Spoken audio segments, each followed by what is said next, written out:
The Clippers have said, Stephen A., we got 5 dogs. I don't know if they got one. That's what they said about the Lakers. Honestly, just normal night, just chilling with my brothers, playing a video game, and it just kind of hit my phone like an ESPN alert. And as soon as it kind of dropped after that, I was just like, it's over. When you look at two guys that play both ends, two guys that can go and get a basket, two guys that can stop you from getting a basket, elite on both ends, I don't see how you can beat that. Kawhi Leonard, Paul George, Lou Williams, Montrezl Harrell, and Doc Rivers, Damon Woody, will keep LeBron from winning in LA this year. I know that for a fact. Whoa. Because they have the better team. Stuff we've seen before. Doc Rivers win a title. Kawhi get a stopper, make a bucket. Depth mattering. Wing players.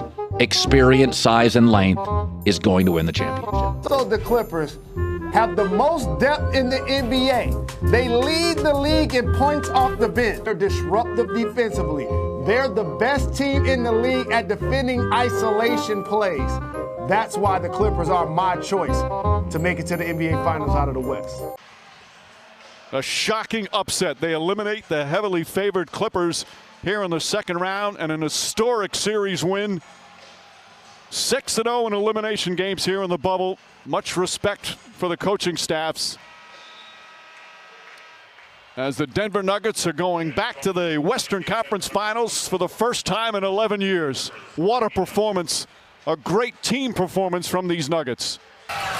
And that's it. It's over. This historic 2020 NBA championship belongs to the Los Angeles Lakers. The Lakers conquer the bubble, and banner number 17 will soon hang in the rafters.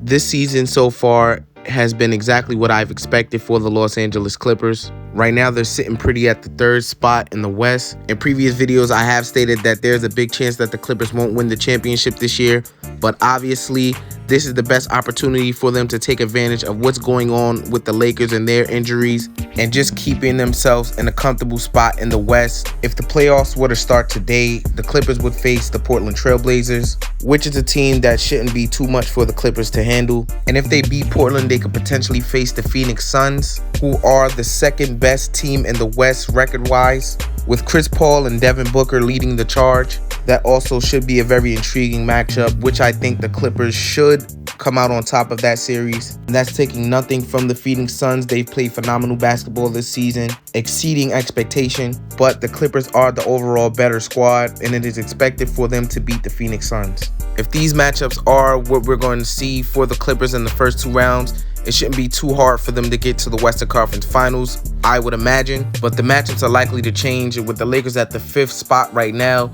it is no telling where they might fall.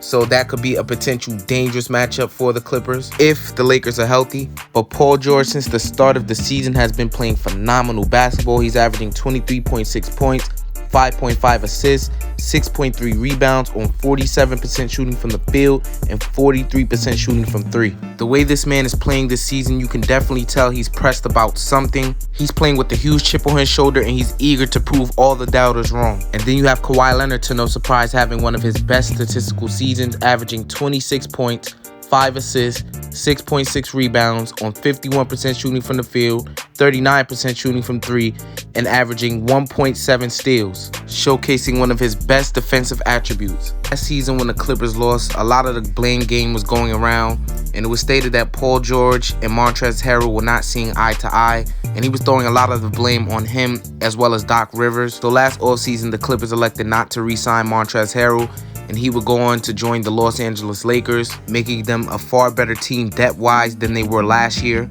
But this wasn't a tremendous loss for the Clippers by any stretch of the word. They would acquire Serge Ibaka over the offseason, who I would say is definitely an improvement. He's a tremendous defensive player and led the league in blocks 2 times in his career. And on a nightly basis, he can definitely go get you 10 and 7.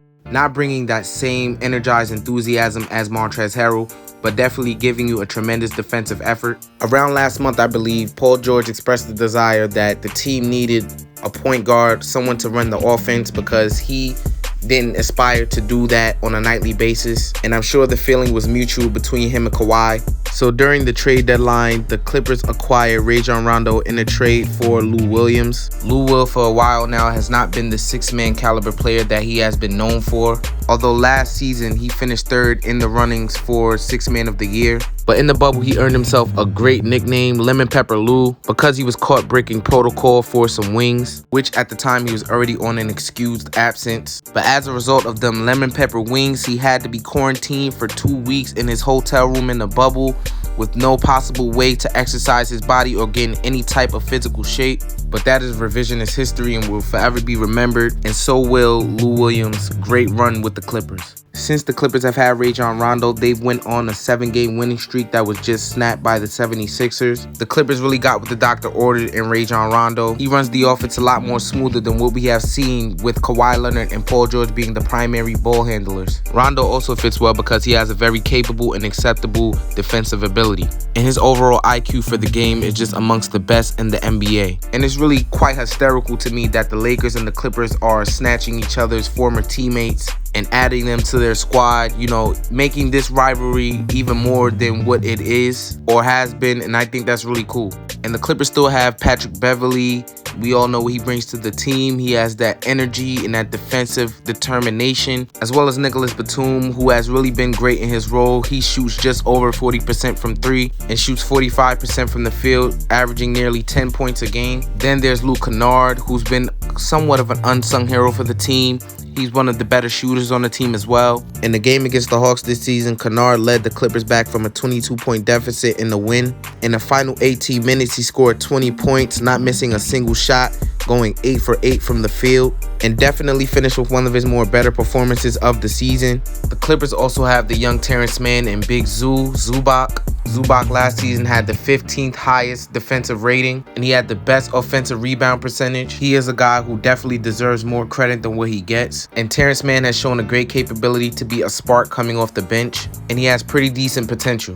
The Clippers right now are tied with the Nets for the best offense in the NBA, and they're the 3rd rated defense right now in the NBA. I don't see why Kawhi nor Paul George are in an MVP discussion. The MVP award has become about the narrative in the story, and that is simply just unfortunate. Last season was a huge wake-up call for these guys. They didn't get to prove that they're the best team in LA, with everyone hoping for a Lakers versus Clippers Western Conference Finals matchup. On paper, they had the best team in basketball last season, but the tides have turned, and now it's the Lakers with the best roster in the West. The way the Clippers are performing this season, they're really trying to show that this year is different from last year. But for these two, they have to take advantage of this opportunity that they do have to contend for the championship. And so far, they're doing a pretty good job of showing us what this revenge story could most likely be. And that's pretty much it. Follow me on Facebook, Twitter, and Instagram. And thank you for watching.